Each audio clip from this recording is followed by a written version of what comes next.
Summer 1492. After 3 months at sea, the Santa Maria, the Pinta, and the Nina anchor off the Bahamas. Europe has found the Americas.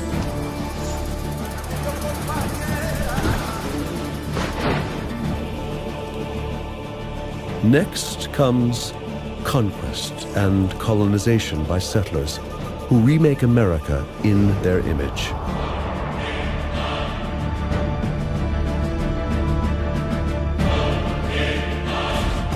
They advance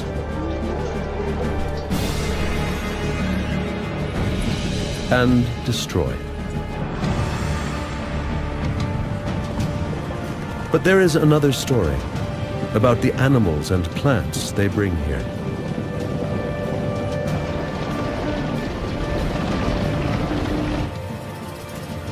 And the natural treasures they find here.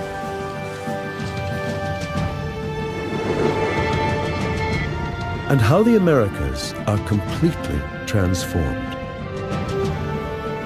It all began 500 years ago.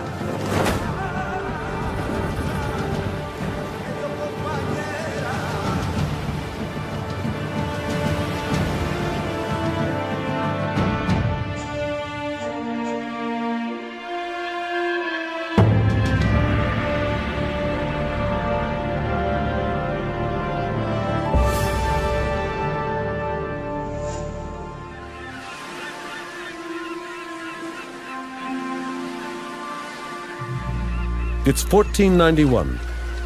A year from now, Christopher Columbus will set foot on this quiet beach. What's here before he arrives is a world of unbelievable natural wealth.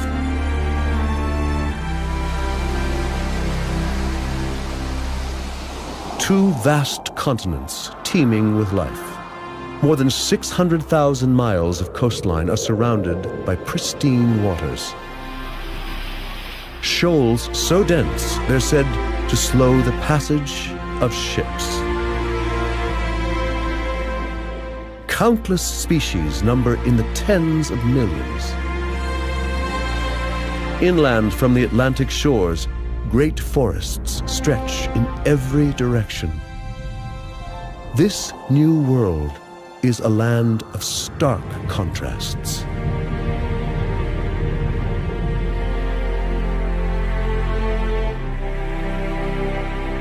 From the lush jungles of South America to the glaciers of the Arctic North and the Great Plains of the Midwest, where gigantic herds thunder across North America, there is room for caribou, antelope, bison, and the giant grizzly.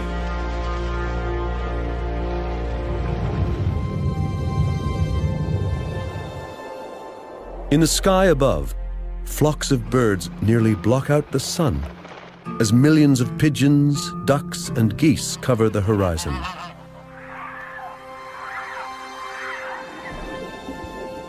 No one in Europe has dared imagine the magnificent bounty that exists on the other side of the Atlantic Ocean.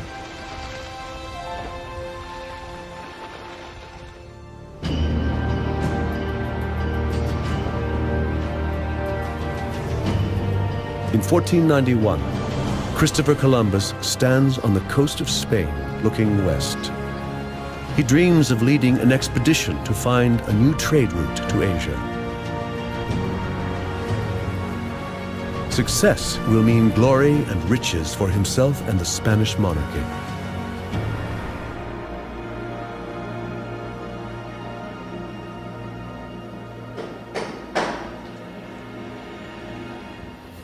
In Europe, the nobles have grown wealthy by trading with the East. Spices and gold, gemstones and silk are the most lucrative goods. But Europeans have lost the Silk Road to the Turks, and foreign trade is in decline. The wealth of kings is in danger. Isabella, Queen of Spain, is desperate to find new routes to India, and she has a plan. Isabella is the most powerful woman in Europe, a continent of expanding horizons filled with competitive and inventive souls. For 500 years, they have been building castles, palaces, and centers of trade. Kings and popes have raised armies to fight each other and their enemies on Europe's borders. Nowhere else are rivalries so intense, gold fevers so widespread, religious fervor and business expertise as tightly wound as in Europe in 1491.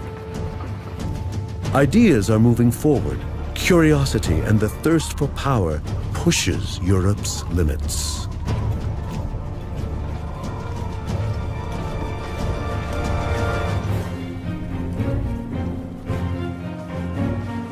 Europe is a busy and crowded continent trying to feed a growing population of 100 million people. Natural resources are already exploited as land becomes scarce and overworked. Most of the peasants are farmers, working land that belongs to someone else, owned by the nobles or the church.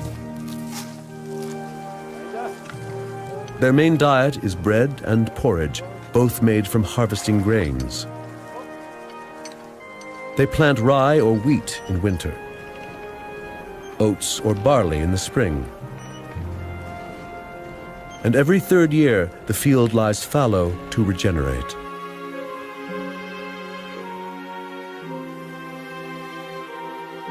They've learned to harness water and wind for power. It is hard work, but good for producing higher yields in smaller spaces.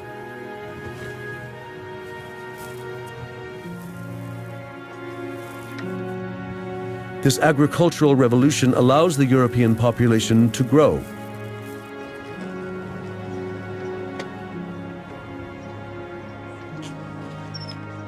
With the help of one more important element: domesticated animals.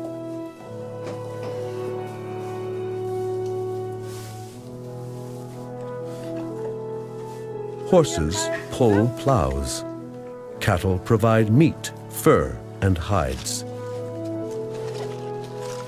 The pig is a main source of meat and leather.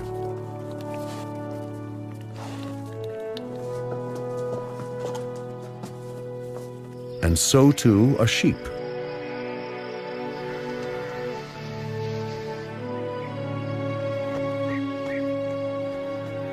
And mules can pull a cart. Cows also give them milk, butter, and cheese.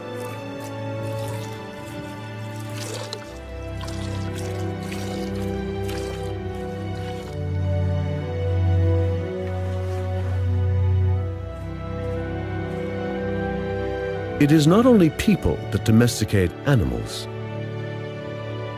The big five, horses, cattle, goats, pigs, and sheep, domesticate the European landscape. They contribute to Europe's overcrowded conditions. In 1491, the Americas, too, are a crowded and prosperous place, but in a very different way. The Andes cradled a vast empire ruled by powerful god kings. Mesoamerica is densely populated and home to the most impressive civilizations on the continent. The Atlantic coast is filled with smaller villages and fields. And along the great rivers, great cities are built around monumental plazas. It is an ancient world, inhabited by 100 million people. Hunters and gatherers, fishermen and farmers, kings, slaves, and soldiers. Down among the trees, where the Missouri, Illinois, and Mississippi rivers merge, lies one of the largest civilizations on the continent. The native Mississippians are mound builders, occupying a vast region from the Great Lakes in the north to Florida in the south. The first explorers thought these great mounds were natural, carved by retreating glaciers. Now we know that they are the centerpieces of cities. Cities like Cahokia, busy trading posts of earth and wood, with populations of up to thousands of people. No one knows what they called themselves or what language they spoke. But we know why they were successful. These Mississippians are farmers. Their staple crop is fuel for the ever-growing population. It is a plant native to the Americas, unknown to the rest of the world.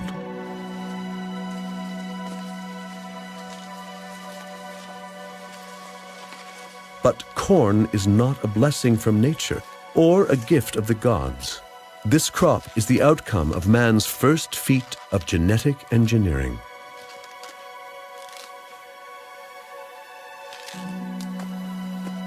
Once they learned how to grow it, they could stay in one place. This simple diet translated straight into the energy to build a civilization. The cultivation of corn is a key to flourishing cultures in the Americas before Columbus. The staple crop in North America was corn. 6,000 years ago, ears of corn were only about as long as a person's thumb, and they were barely edible. It took thousands of years to develop a more nourishing and larger hybrid, and also a hybrid that could grow in cooler climates outside of Mesoamerica. And it wasn't until about 1,100 years ago that corn reached the Mississippi River Valley. Corn is the result of the domestication of the wild teosinte grass. Early Americans started with this spindly stalk, and over the centuries, they developed it into today's giant cob. Archaeologists and biologists are still debating how corn was achieved out of a tiny grass. Corn is one of the keys to understanding American civilization. Wherever it flourishes, so do great cultures. Yet the greatest American empire of them all is found where corn cannot grow, high in the Andes.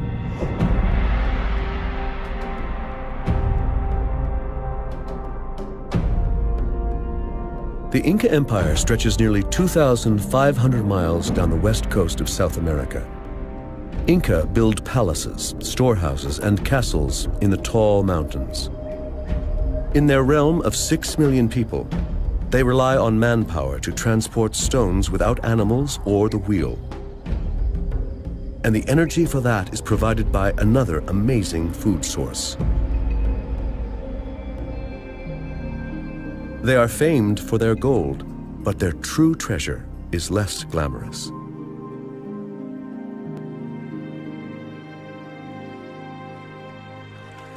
A tuber native to the Americas and unknown in Europe. Cultivated here some 8,000 years ago in the region around Lake Titicaca, in today's Peru and Bolivia, 12,500 feet up. What is now a staple food in Europe was an American invention.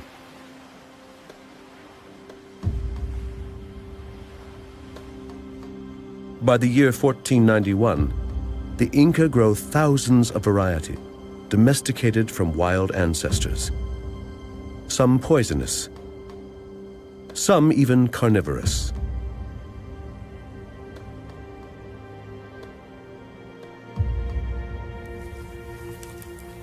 They preserve the tuber by mashing them into a substance called chuño.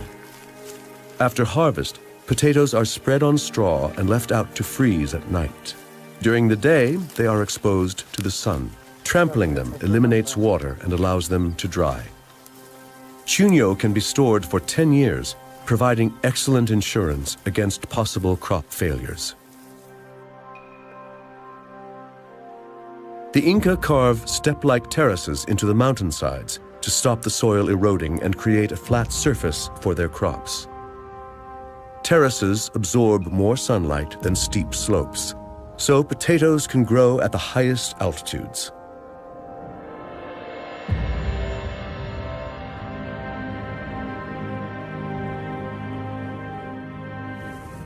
And all this is achieved by manpower alone, using wooden tools.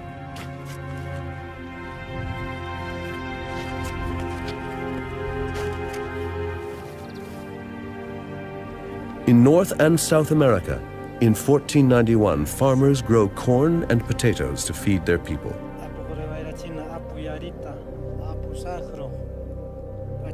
They have none of the domesticated animals that benefit Europe. For Inca farmers in the Andes, their chief source of meat and transporting goods is the llama. This is the biggest domestic mammal in the Americas. The llamas also offer dung for the soil and hides for clothes. But they can't milk or ride them, and the animals can't pull a plow. So they are no good for farming or for travel. But their wool is a true blessing.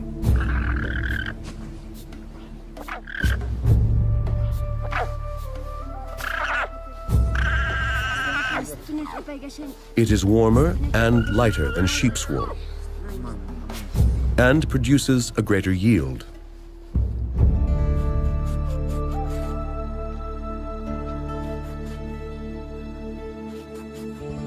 The second principal domesticated animal of the Americas is much smaller. For the Aztecs, the turkey is vital. Even today, for their descendants in Mexico and Guatemala, the turkey is so important that they dedicate 2 religious festivals to it.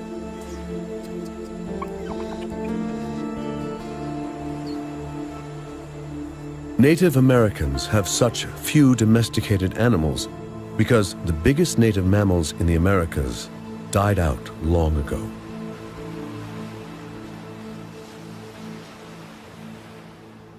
At the end of the last ice age, the megafauna in the Americas, the giant bison and the mastodons, went extinct. And the reasons for that are probably twofold. First of all, as the ice age was ending, the climate became much hotter and drier, and this killed the vegetation that these very large animals depended on. Secondly, the arrival of hunters into North America, crossed over the Bering Strait land bridge from Asia, coincided with the extinction of these animals. And very likely these hunters went after these large animals who were slow and had a lot of meat. And what this left in North America were animals such as bison, deer, and antelope that are not suited to domestication. In 1491, Native American tribes hunt wild animals to survive. But the village dwellers in the forests of the Northeast and nomads on the plains develop methods to guarantee their meat supply. They can't domesticate these animals, so they find a way of making their prey come to them.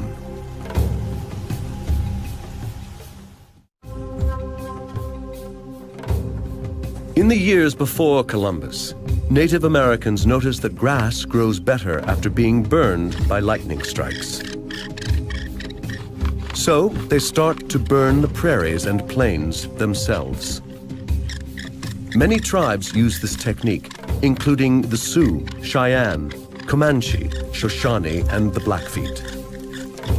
America in 1492 was not a pristine wilderness. That's a romantic myth. It was in many ways a managed landscape. Natives regularly burned the forests and the prairie in order to attract game. Not only does burning create lush grassland, it keeps the forest open and makes hunting easier.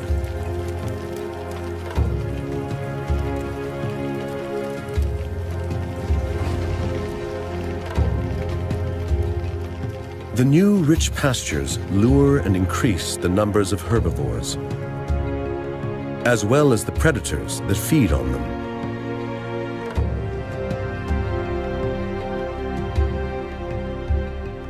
They domesticate the land in order to attract wild animals. Nomadic Central Plain Indians are able to lure the biggest mammals in the Americas. The bison. Wherever they roam, bison are the main source of food and clothing, and of tools made from their bones.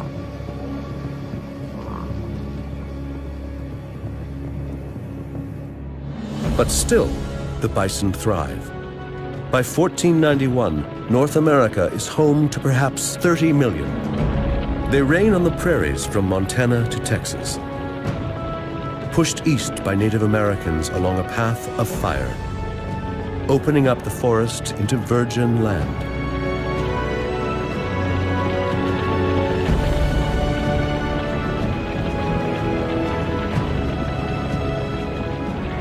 The bison gain a new habitat, far beyond their original range.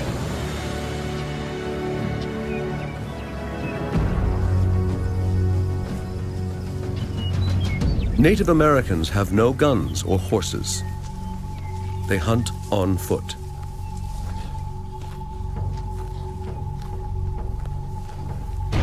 They dress in hides to get as close as possible, and hunt with the bow and arrow or spears, all made of wood and leather, bone and stone.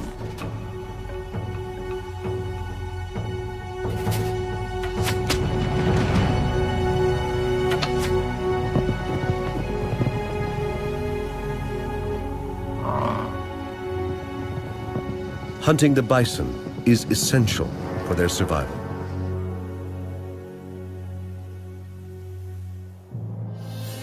In Europe, hunting is no longer about survival. Noblemen hunt for sport, for pleasure and prestige.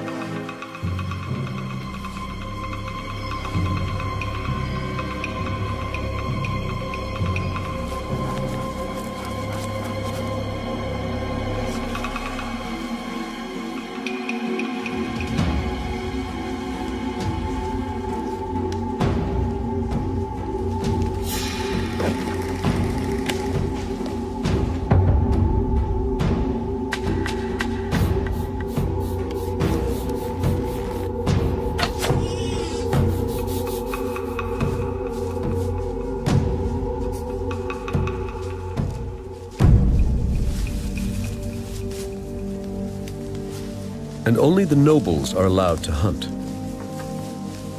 If ever they catch a peasant hunting, he will be punished for poaching.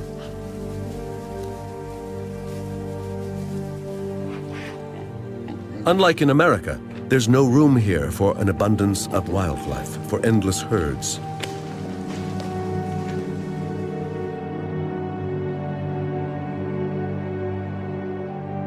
In Europe, the land is man-made.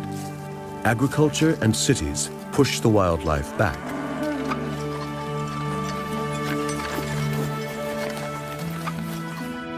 Untamed land is now a rarity. But they have one other major food source.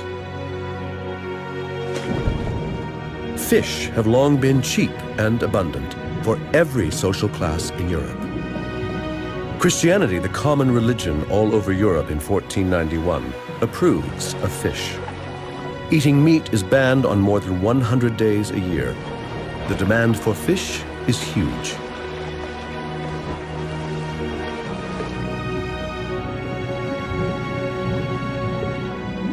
But intensive agriculture is damaging the fish supplies.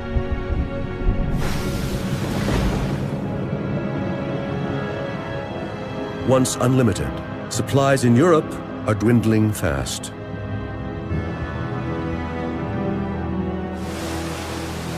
What happened to the fish stocks in Europe?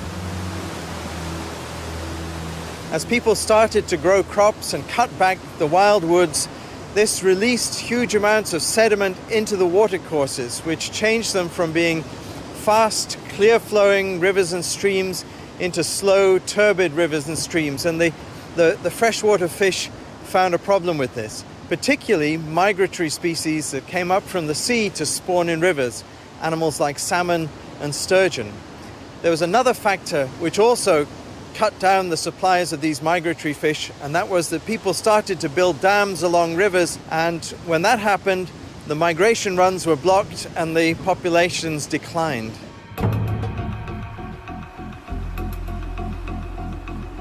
When supplies of fish dwindle in their polluted lakes and rivers, they turn to the sea.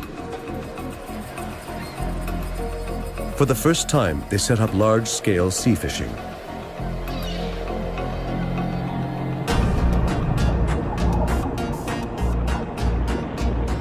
They find abundance on a scale never seen before.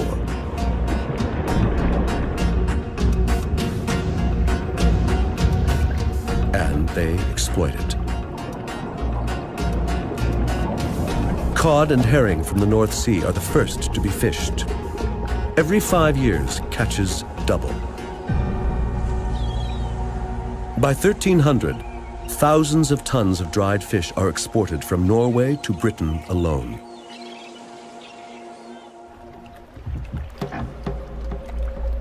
But this is 1491. Europe's rivers and lakes are now dirty and empty. And surrounding seas are fast becoming depleted.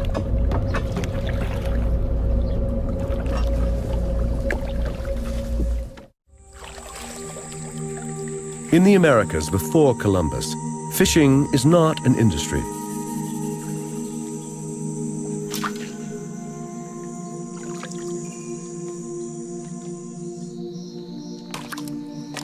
They don't need it. Fish are for the taking. Their rivers are not used for power and are not affected by farming.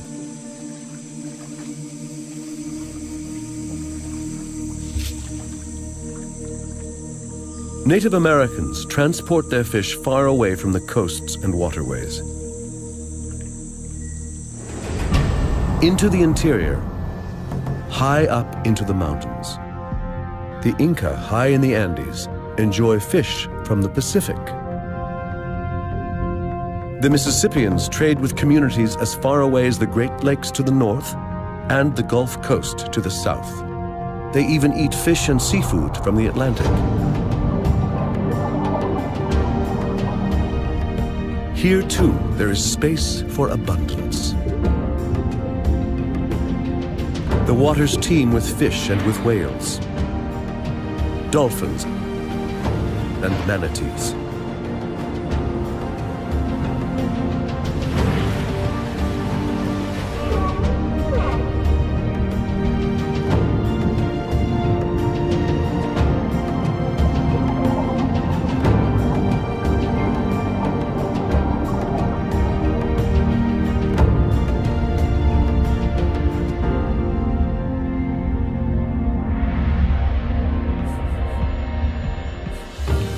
Wherever Native Americans trawl their nets, they find a bounty of thousands of different species: menhaden, channel catfish, and sheephead. They never have to take more than nature can replace.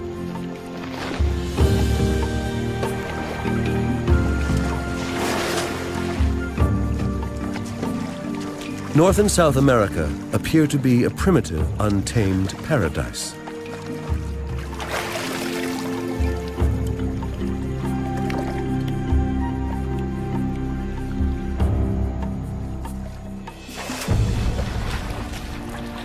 But looks can be deceiving.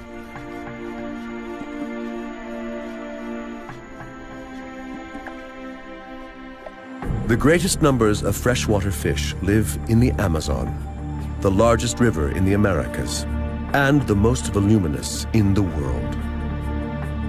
To our eyes, the Amazon rainforest is an almost untouched Garden of Eden. But it was once a very different place than what we know today. When the jungle was cleared in the 20th century for agricultural purposes, people found the remains of a sophisticated civilization that once managed this landscape. In 1491, this area is home to thousands of people. They tend orchards with all kinds of fruits: papaya, mango, cocoa, nuts, and palms.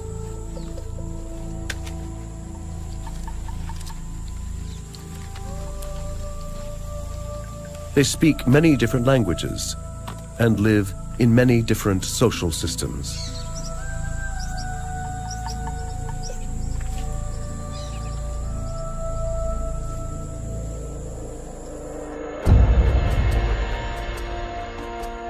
Their tightly packed settlements cover an area of over 46,000 square miles.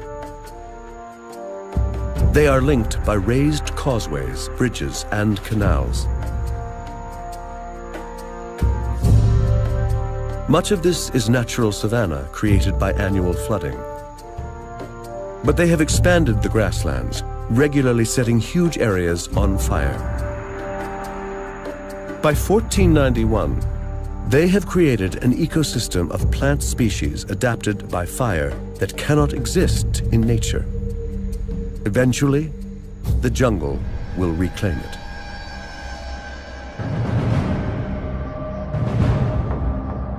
Further north, in what is now New Mexico, another grand civilization has already come and gone.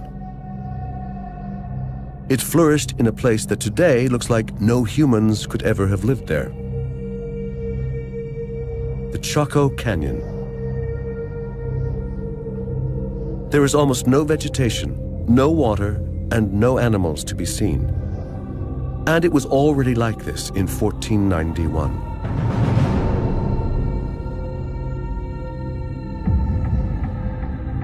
But once, this area looked completely different. This is the story of a civilization that developed as far as it could, used its resources as well as it could, and still declined.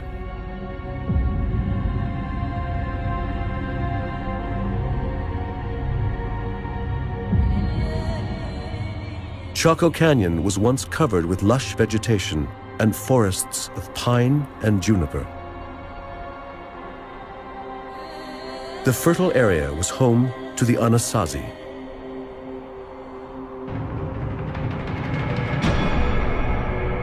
From the year 700 on, the Anasazi built the highest and largest buildings in North America. One is several stories high and has 600 rooms that overlook the majestic canyon. 1,000 people lived here. They had no animals to transport materials. Thousands of felled trees were dragged down to the Chaco Canyon on men's bare backs. There is no written account of their lives or of their disappearance. But environmental historians can tell us what happened by counting tree rings and analyzing rat nests.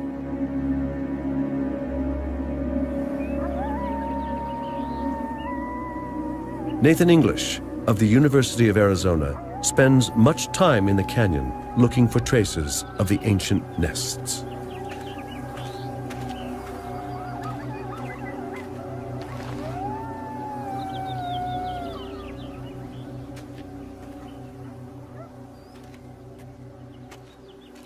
Our interest in Chaco Canyon is to learn more about how the ancestral Puebloans live, and there's a number of ways we can do that. We can do that through traditional archaeology, where we dig up ruins and sites, or we can also look at what the environment was like around the ancestral Puebloans. And the way we do that is by looking at pack rat middens.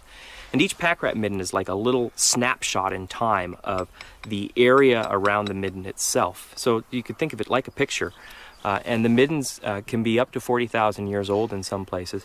And what the midden is it's the pack rat makes a nest, and it poops in that nest, and then it only gets its water from eating plant vegetation, so its urine is very thick and viscous. That urine seeps into the pile of poop essentially and solidifies, almost like amber. In the meantime, the pack rat is also collecting things for the plants around it, also pot shards, sometimes even corn or seeds of squash. And those macrofossils are incorporated into the midden.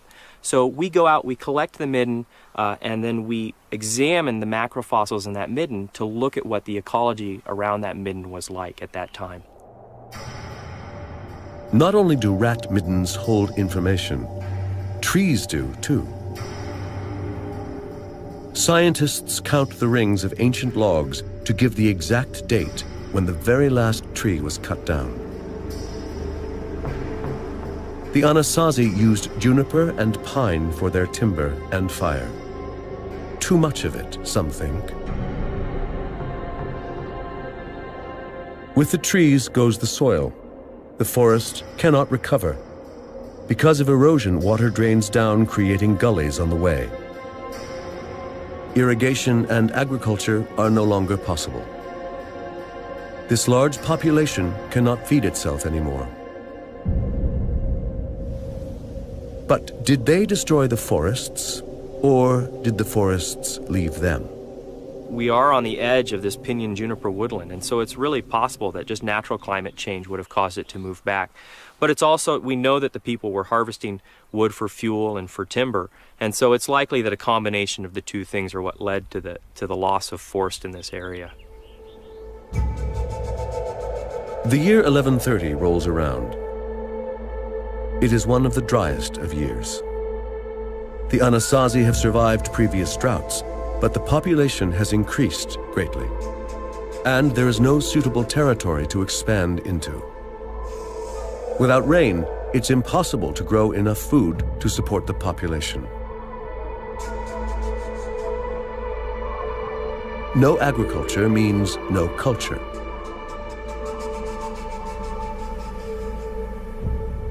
The Chaco Canyon is abandoned.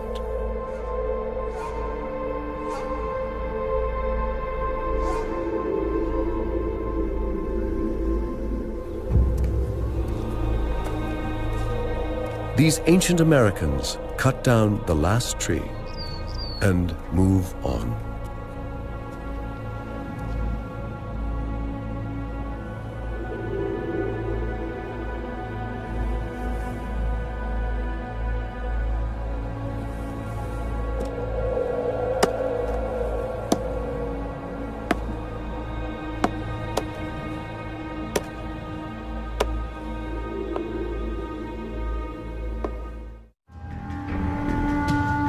Over in Europe in 1491, they are cutting down the forests rapidly.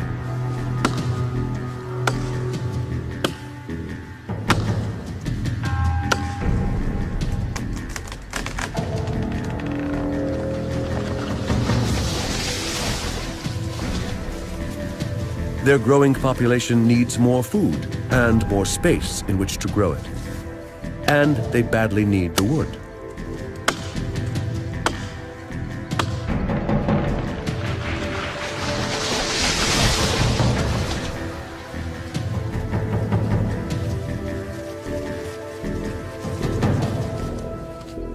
They have the tools.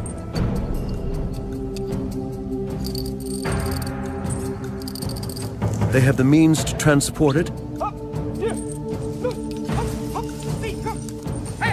And they have the energy.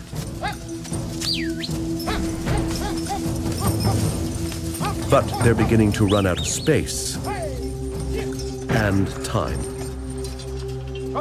Only wood can help them to move forward.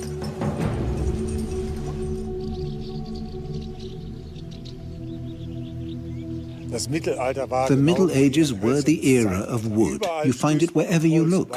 Wood was the most important material for building, for making tools and furniture, and for burning. It was the only fuel. There was hardly any coal. It is an era of competition, and wars use up forests too. Whole armies are equipped with bows made from yew wood. The yew tree is almost exterminated in Europe. Armies need iron weapons, and smelting ovens burn day and night.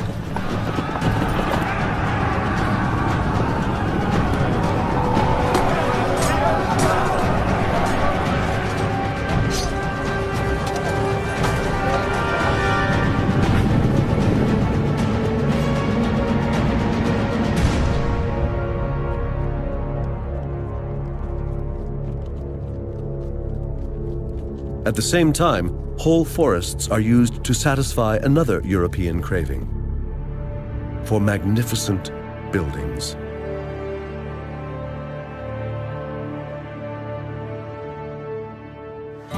The cathedrals in the cities are made of stone, yet they require millions of logs for their bases and frames.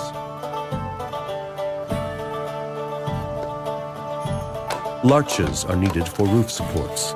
Solid logs of oak, alder, and elm are sunk into the ground to create foundations. Wood is indispensable for pillars and ceilings, posts and roof panels, axe handles and cartwheels.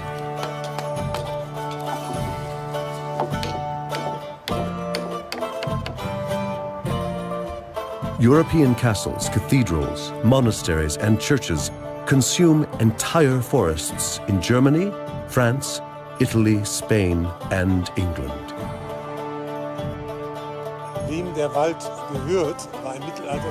No wonder that all the great social and economic struggles in the Middle Ages are fought in the forests, around the forests, and about the forests. In this competition for timber, those who have money make the rules, and the money is now in the cities. Perhaps the richest city of all is Venice. It's built on wood, literally. Piles sunk into the mud to create the platform on which the great stone facades can float. But behind all this is commerce and a great maritime republic. The goods that are bought and sold are transported in wooden galleons. Venice has denuded the forests all around them to build its fleet.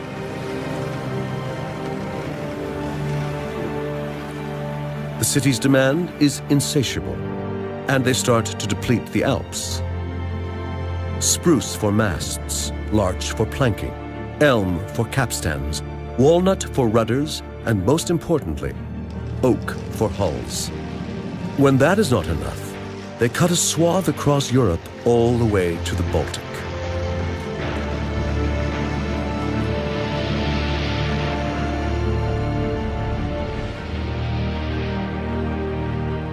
The Europeans have exploited their natural resources, leaving a continent where there are few fish in their rivers and less timber in their forests. Their towns are crowded with people, and they don't know what to do with them.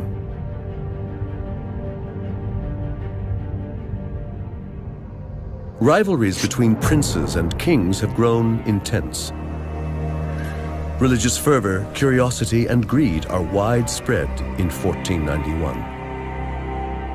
And there is a constant hunger for new ideas. The printing press is invented. Books and ideas spread.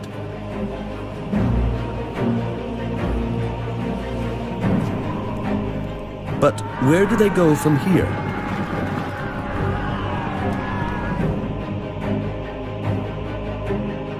Where can all this raw energy be channeled?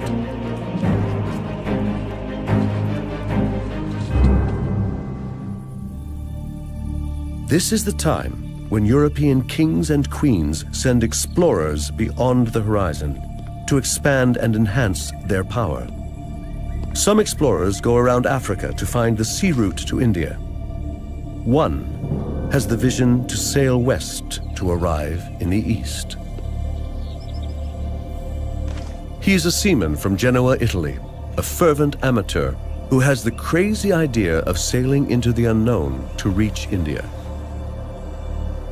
Christopher Columbus has spent 5 years trying to gain royal support to finance his voyage.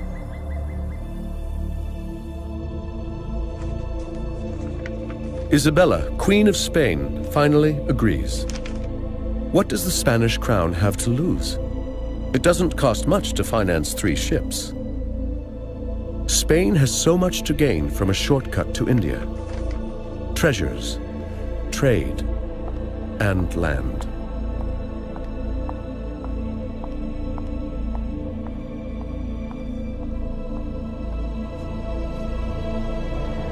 At first, no one wants to board his ship. Finally, he drags together a motley crew of 87 men. Many are illiterates, petty criminals, even murderers, who choose probable death at sea in preference to the gallows. Many are soldiers, with nothing to do since Spain expelled the Moors just months before. Now, they are soldiers of fortune.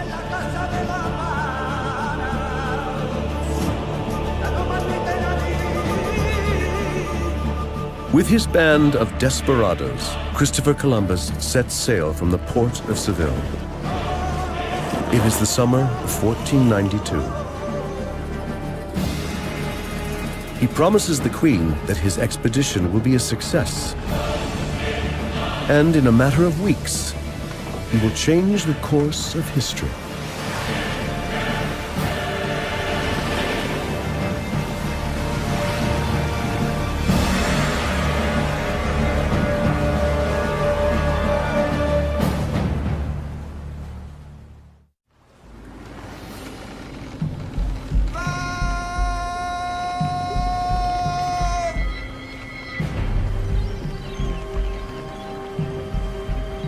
It is October 12, 1492, when Columbus sights land.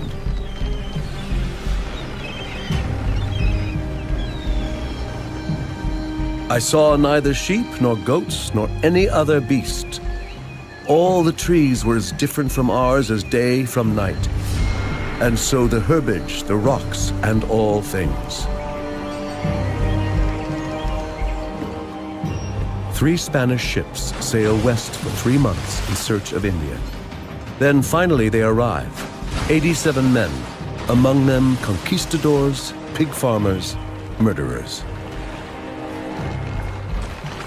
But this is not Asia. It is an island in the Caribbean. They have no idea that they have come to a new world.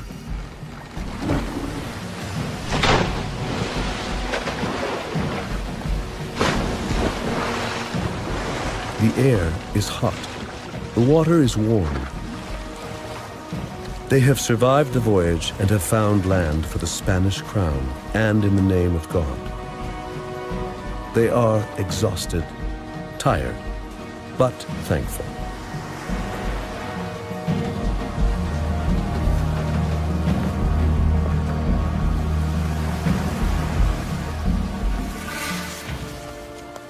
What land is this? Where are the ports, the cities, the ships and traders they expected? The natives have seen many people arrive from the sea, other tribes, but no one like this.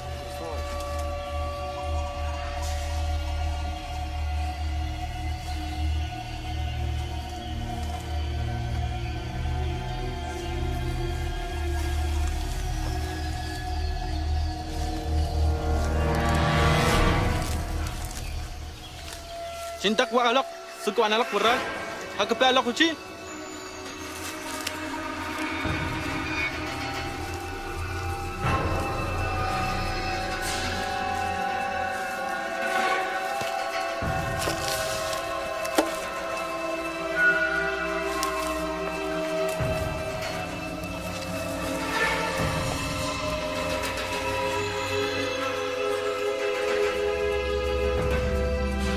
They will both soon discover that this is just the beginning. Columbus and his men stay for 3 months in the Bahamas and have no idea that they're on the edge of 2 great continents, about 10 times bigger than Europe.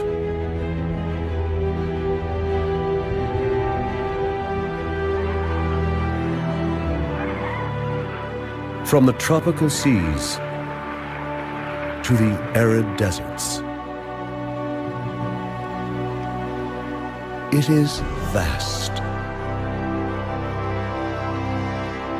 And there is space, with room for every possible landscape, stretching from the northernmost to almost the southernmost points of the globe. Spain's royal monarchy made Columbus's voyage possible.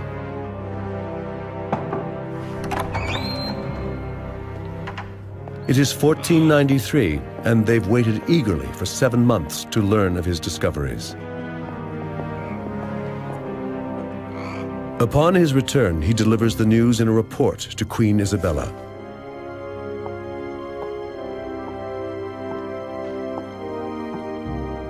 In a few pages, Columbus describes the paradise he has found in her name. Land to conquer, converts for Christianity, riches to exploit, and gold.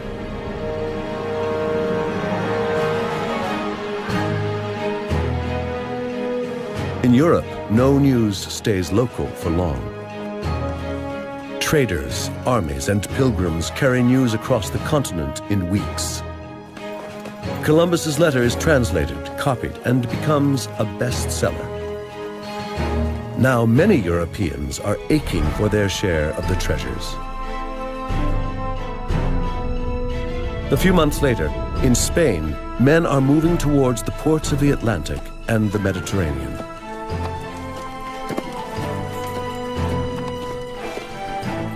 Men who have no land and no work.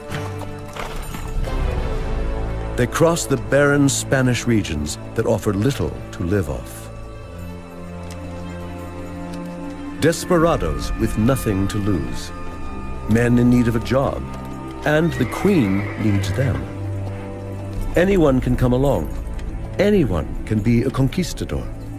Even a pig farmer can win glory and riches in faraway lands.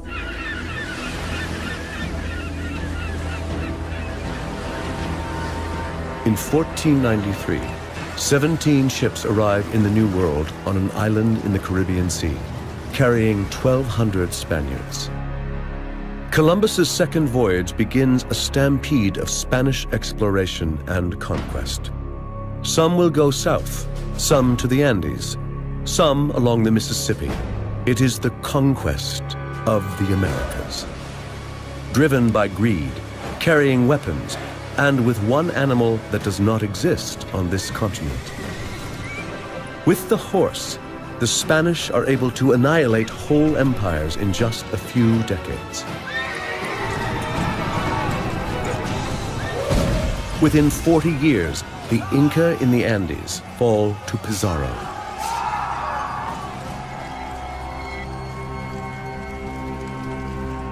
And the Aztecs in Central America to Cortez.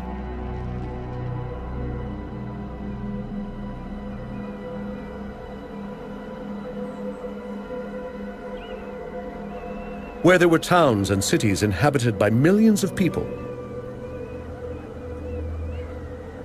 the Spaniards leave only ruins.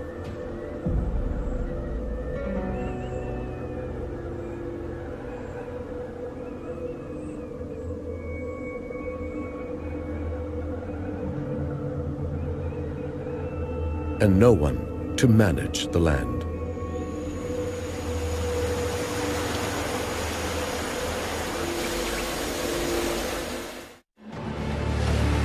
Spanish explorers invade the Americas and bring with them the horse.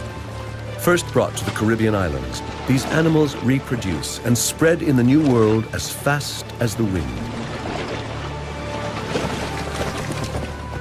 Horses have not been seen here since the Ice Age.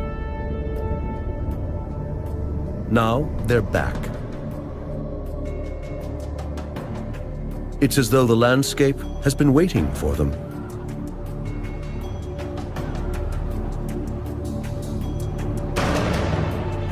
Once ashore, a few horses run wild.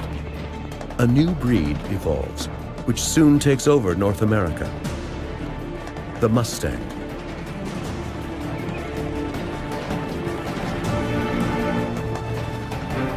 Within 300 years, they have reached the Central Plains and the Rocky Mountains. At the end of the 18th century, the Mustang makes it as far as Canada.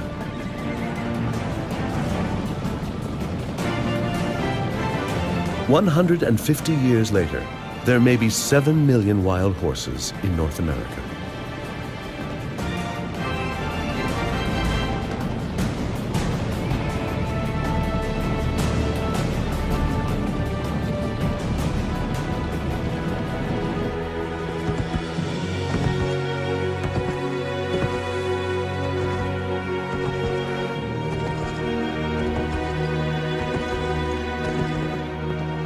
For the nomadic tribes like the Blackfoot, Cheyenne, Sioux, and Comanche in the Central Plains, these wild horses are a blessing.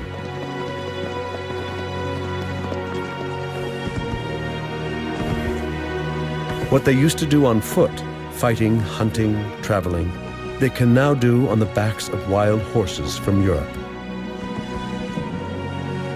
It transforms their lives.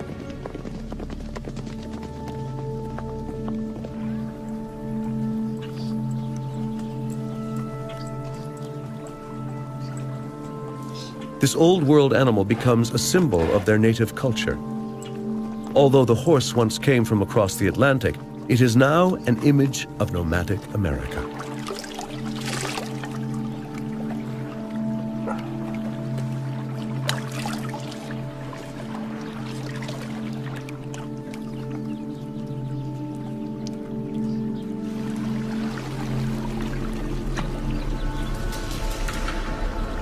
As soon as the conquistadors have conquered South and Central America, one of them heads north.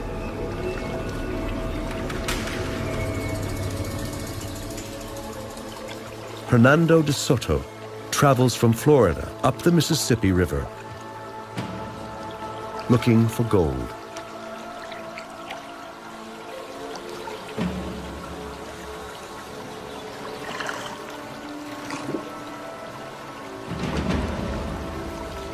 The Spaniards leave death in their wake, and something else they bring along to keep them alive.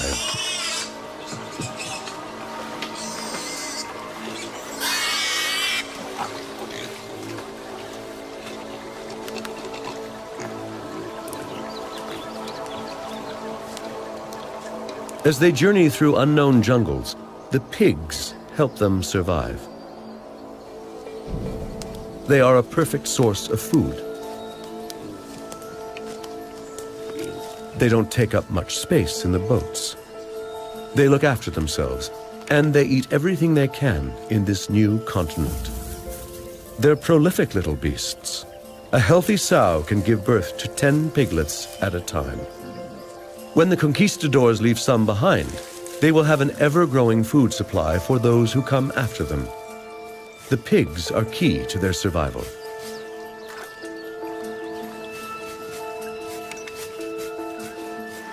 But to Native Americans, they're a curse.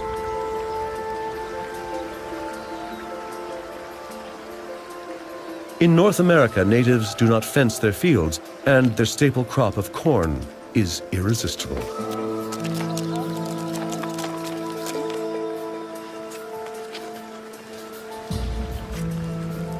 There is no evidence that Native Americans know how to fight this plague of pigs.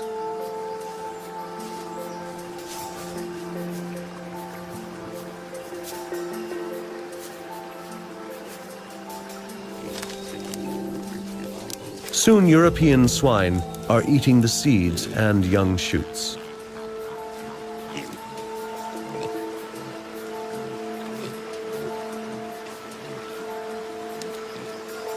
Only a few generations after running wild, the animal becomes very different from the typical farm pig. It grows tusks and gets bigger and aggressive. What began with a few pigs becomes a daily nightmare for the Native Americans.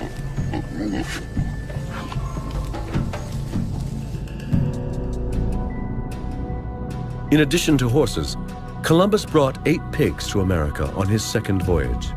Within 20 years, there are 30,000 pigs on the island of Cuba alone. They multiply, conquering the Andes, the Amazon, and North America.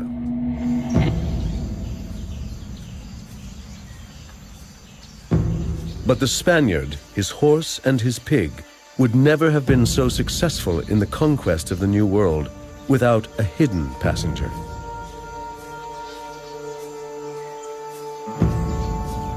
It is when the old and new worlds touch that the Native American meets his worst enemy. A very black dose for the continent.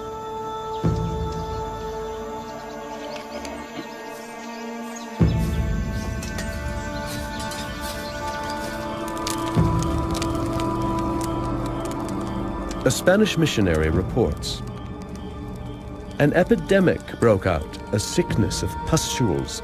Large bumps spread on people.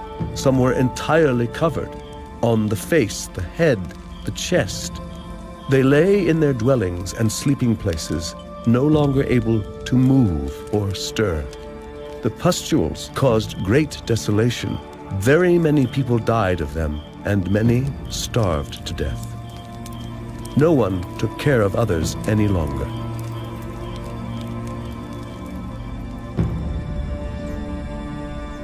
Deadly diseases contaminate both continents of the Americas.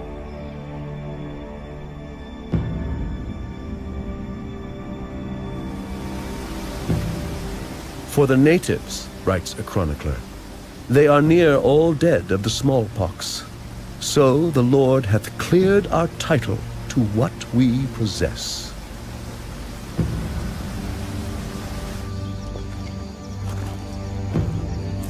To this day, scientists are still working to identify these diseases, to trace their paths, and count the dead.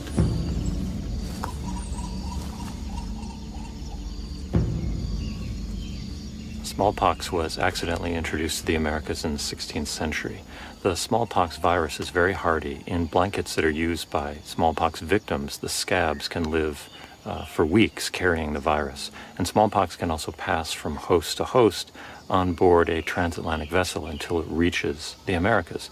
And of course, once smallpox reached the Americas, it was introduced to millions of new hosts, human hosts, who had no acquired immunities to these diseases.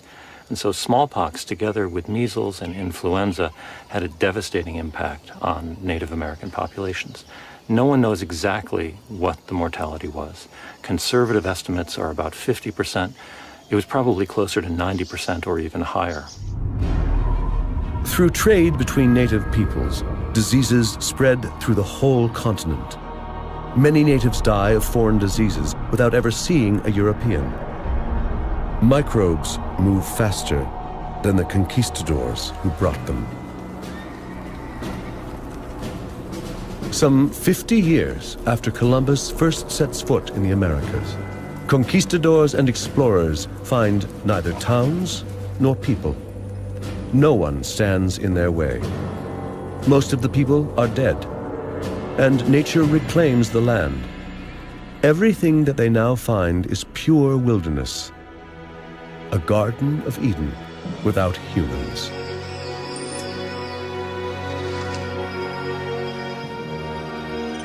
A thousand different kinds of birds and beasts of the forest, which have never been known, neither in shape nor name, and whereof there is no mention made, neither among the Latins nor Greeks nor any other nations of the world, reports a Spanish missionary. It may be God hath made a new creation of beast.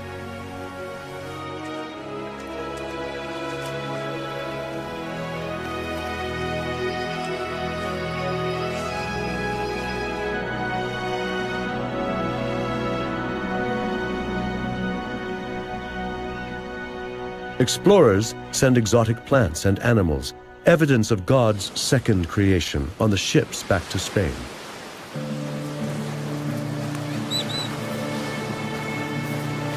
Hombres, cargad. Corn, El ave al frente. chili, and pumpkins. Domesticated in the New World, unknown in Europe. Tomatoes and potatoes.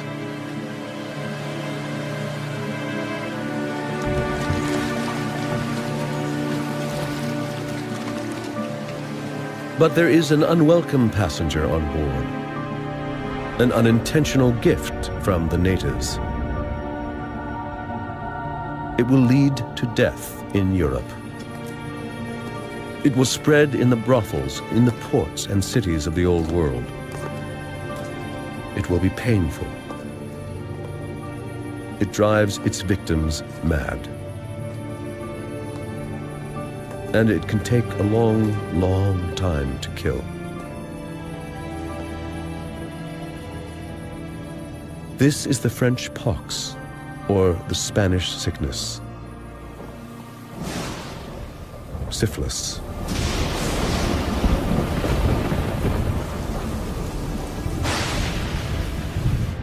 Europeans have no idea that this disease came from America, where more and more are aching to go. In the 17th century, a new wave of people heads to the New World, the settlers. England has defeated Spain to become a new European superpower. The English crown sets out to claim its share.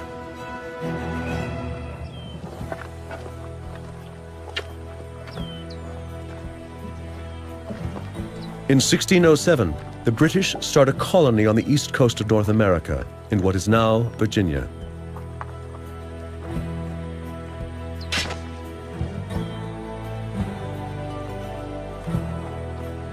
They name it Jamestown, after their king.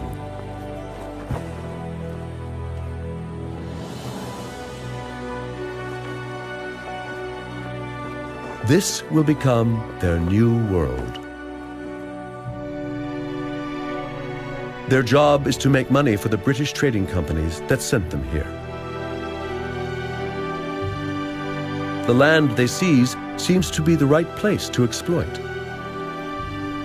Forests and rivers, coasts and lakes owned by no one. But not all Native Americans succumb to European diseases. And this land is neither empty nor uninhabited. It is the land of the Powhatan. More than 14,000 people living in small communities. Around 200 villages on the coast and along rivers, in large houses surrounded by cleared forests and mixed fields of squash, beans, and corn. These are farmers and hunters.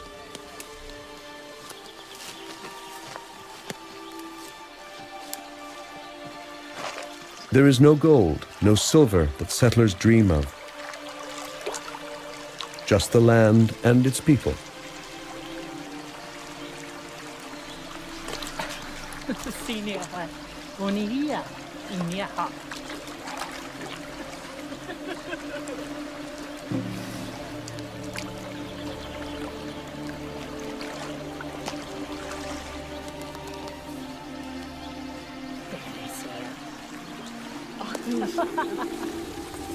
For a while, the settlers and the natives managed to coexist.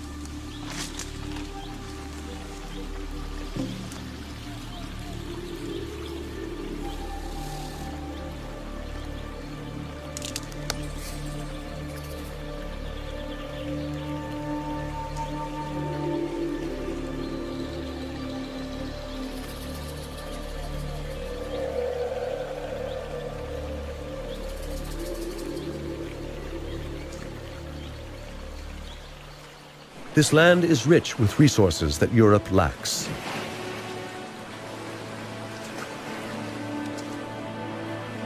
In the long run, resources that are far more valuable than gold and silver.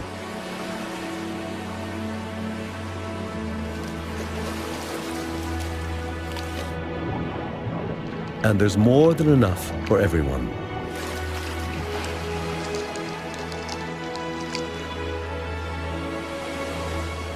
Europeans wanted to travel west to the great empires of Asia. Instead, the new world they find amazes them with its natural abundance. They discovered almost miraculous, unbelievable quantities of fish in these estuaries and rivers. One particular kind of fish which very much impressed settlers was the river herring, or alewife as it's otherwise called. And seasonally these would ascend the rivers to spawn from the sea in their millions. For example, in the Potomac River near Washington, D.C., during the 18th century, something like 750 million alewife were caught just from that one river in 1 year. It was a remarkable abundance, and people described the rivers as having more fish than water. Whole shoals are caught in the settlers' nets. In the 18th century, hundreds of thousands of tons of cod are shipped in one single year, sent from North America to England, Portugal, and Spain. Fishing boats sink under the weight of their catches, and the colonies thrive. It takes only 200 years to achieve what had taken 1,000 years in Europe: overfishing. Fishing tends to remove the biggest, oldest individuals from a population, and by doing this, it changes the selective pressures on the population so that fish begin to grow more slowly. They reach reproductive maturity at a smaller size and earlier in life. And these things all reduce the productivity of a population.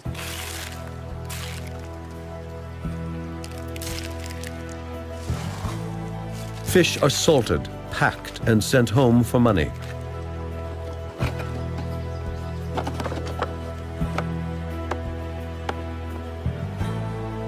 Along with them, the settlers send another resource that the Old World is desperate for: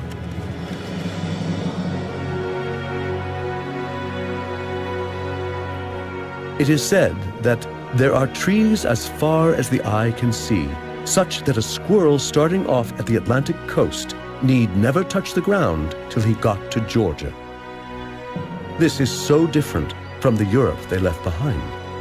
They have finally found a replacement for something that is disappearing at home: an infinite, accessible source of the raw material of the age. The forests must fall if the settlers are to succeed.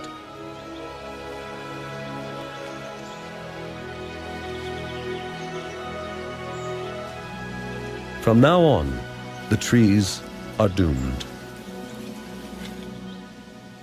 When the first settlers arrived in the New World, they found forests like they had never seen in Europe. Endless forests with huge trees. Penetrating into the heart of the land was also a war against the forest. The axe became the Yankee emblem. At the same time, forests were the great resource the land had to offer. You could make plenty of money exporting timber.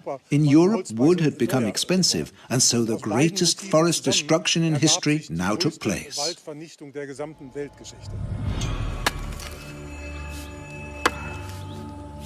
The clearing of forests that seem to belong to no one and cost nothing goes so far that by the late 17th century, many areas of the Caribbean and Atlantic islands are completely bald.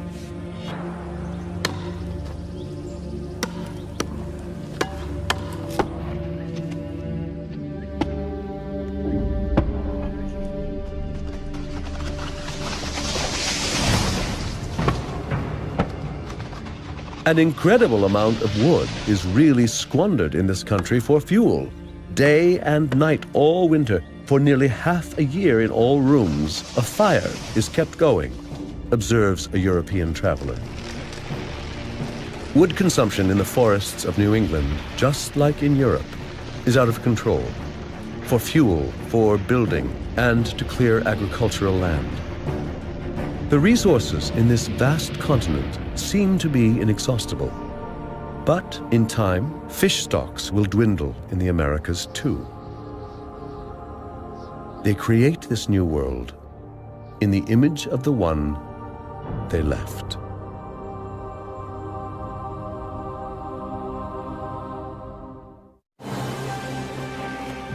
Europeans change America by what they take away, but they change this continent even more by what they bring with them.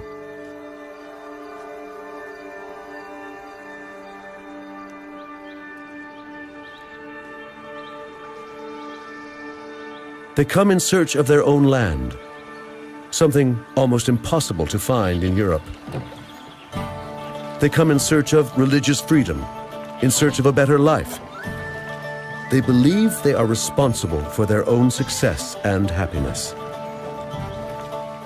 For the first time, women settlers come too, and they bring a whole way of life with them.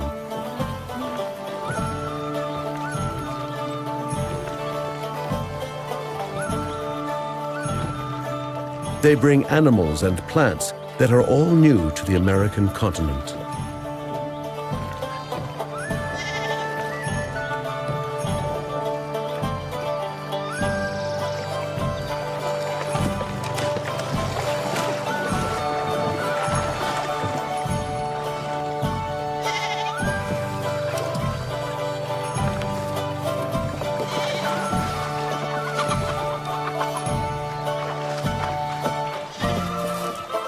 Livestock and grains from Europe will transform the New World and make it a true New England.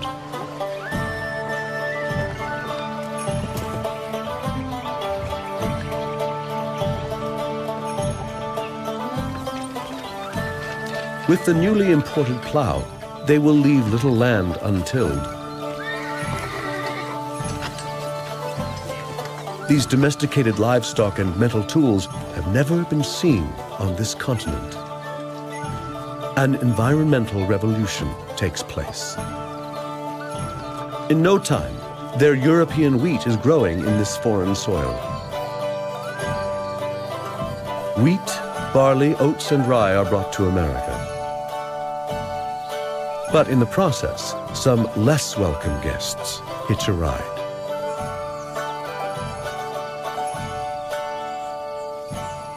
Europeans introduced crops such as wheat to the Americas, but in the bags of seed that they brought with them to the Americas, they also brought along seeds for weeds, dandelions, other kinds of weeds, and these are everywhere in the Americas now. From the most insignificant weed to the continent's greatest mammal, the bison, nothing is untouched.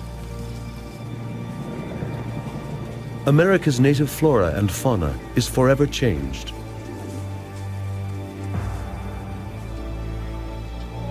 Where the bison once reigned, cattle soon roam. To the settlers' delight, their livestock multiplies more quickly here than it did in Europe. In a few hundred years, European cows eat away the American grass and trample the soil, deposit their excrement, and distribute the seeds of the weeds.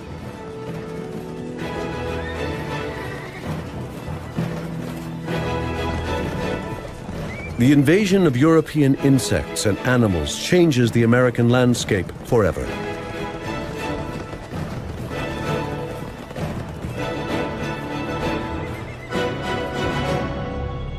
Horses, pigs, sheep, goats, chickens, and huge herds of cattle take over North and South America.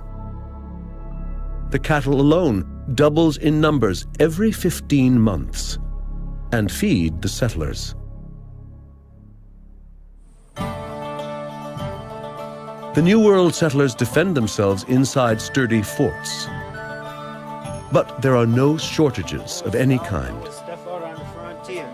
Meat has become one of the cheapest foods in the Americas.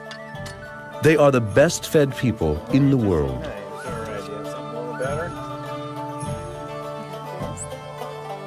Boys, you're going to want a shot of rum. This is fresh rum from... Hides are in great demand in America as well as in Europe.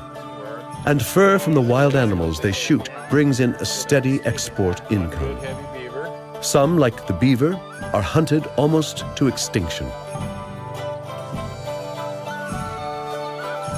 Settlers are not forced to adapt to the landscape. They domesticate and dominate it. Most trees were cut down and turned into pasture and gardens where all kinds of vegetables and root crops that we know in England grow in profusion. They replace the trees they have cut down with their own trees. Europeans bring peaches, pears, and plums. They bring figs, olives, and bananas.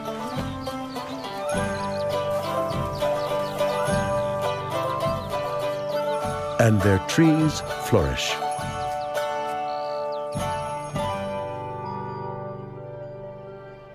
They never know how lucky they are.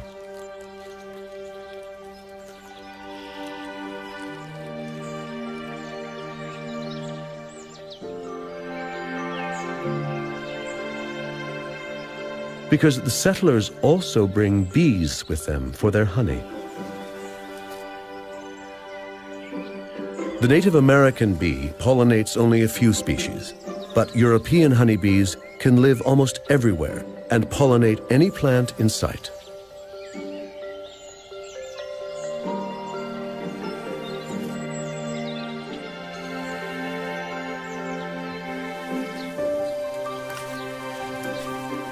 Gardens turn into plantations for consumption at home and abroad. Apples thrive and become a major industry in North America, eventually yielding a harvest of 5 million tons a year, all beginning with European seedlings.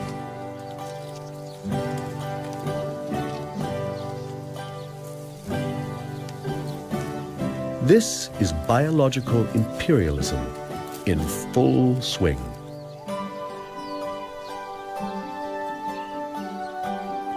Europe's fruits and vegetables conquer the New World.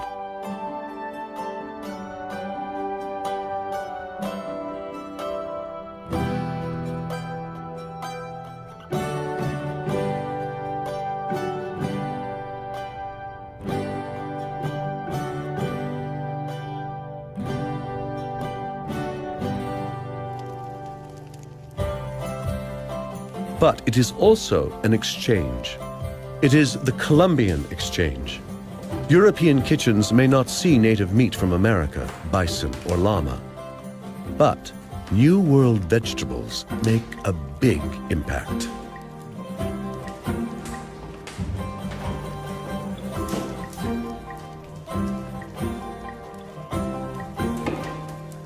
The plant with the greatest impact on Europe needs a couple of centuries to take root in its culture.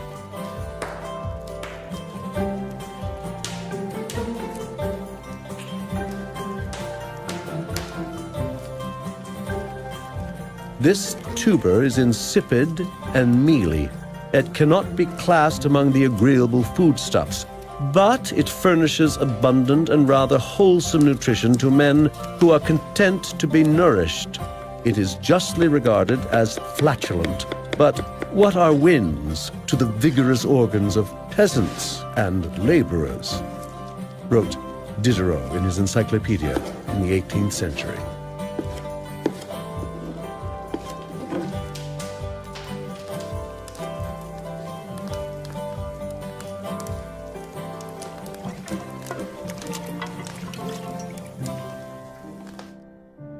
Introduced into Spain, potatoes slowly spread to Italy and to northern and eastern Europe. By 1600, the potato has entered Austria, Holland, France, Switzerland, England, and Germany. Frederick the Great himself urges its cultivation in Prussia. But it is the Irish who adopt the potato with open arms. They have a limited food supply, and grain grown here has often been destroyed or burned as the result of war. But the potato, safely underground, survives these hardships. In 100 years, the Irish population more than doubles.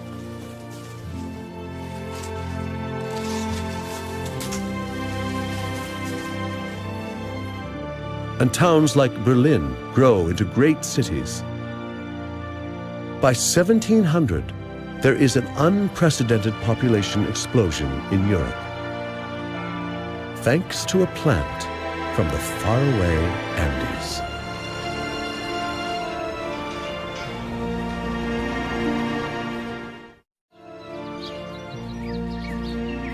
Only one domestic animal from the New World sets foot in Europe: the turkey. turkey and a few vegetables enhance the European diet, but otherwise, their life is relatively unchanged.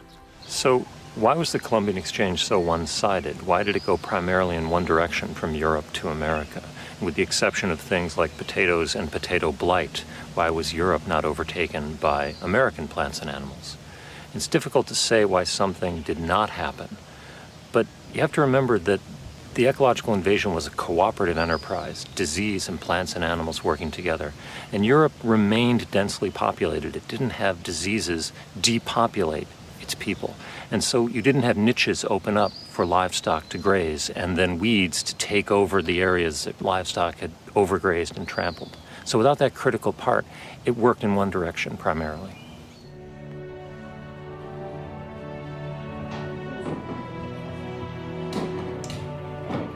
The European elite want more than just turkeys and potatoes from the New World. They want luxury products.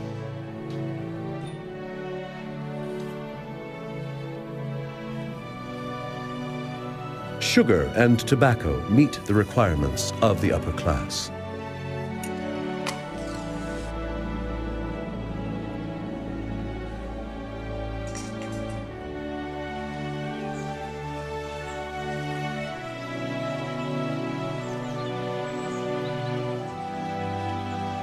The first British settlers quickly acquire a taste for American tobacco and export large shipments to Europe.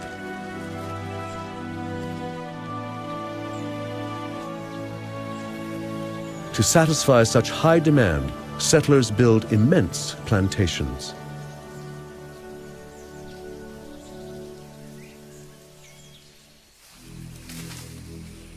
Growing sugar becomes a business on the same scale as tobacco.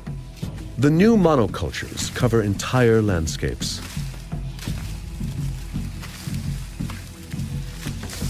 For this sole purpose, some 10 million Africans are transported to America, enslaved to cultivate luxury items for Americans and Europeans.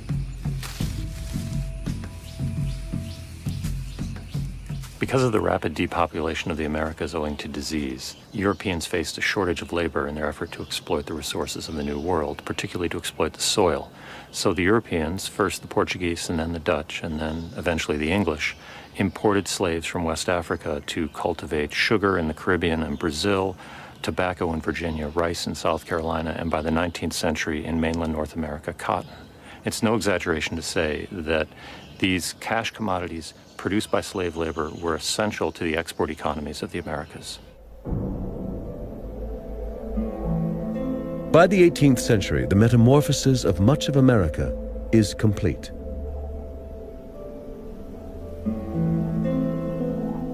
New Spain and New England are fully established. Nature has been transformed and is in the hands of man.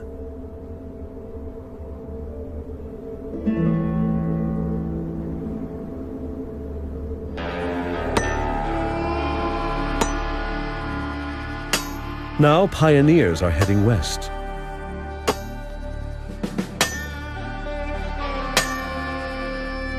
There is still empty land in that direction.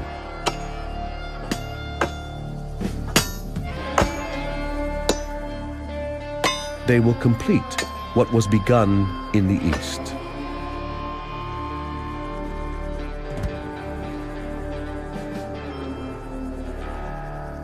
In the creation of the New World, perhaps 90% of the Native American people died. The people who took their place came from all over Europe as conquistadors, settlers, explorers, and colonists.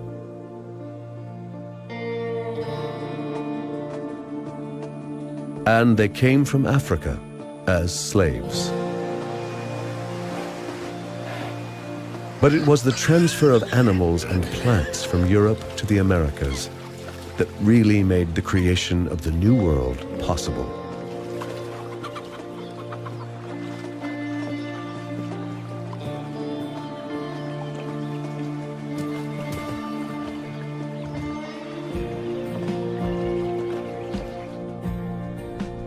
In today's chrome and steel cities, we sometimes seem so cut off from nature that it may be difficult to believe the Columbian exchange ever happened. But in the final analysis, the skyscrapers and the melting pot of the races owe their existence not only to humans, but also to the natural world.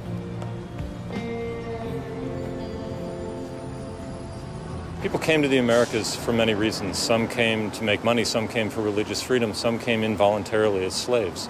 But those populations took hold in the Americas because of the accident of ecology, because of the microbes, the plants, the animals that they brought with them that gave them an advantage over the people who were already here. And the legacy of the Columbian Exchange is also still largely biological. And that legacy will continue into the future.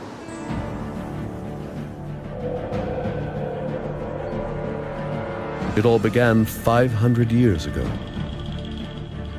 Columbus had a vision. And 3 ships set out in a quest for India and found the New World.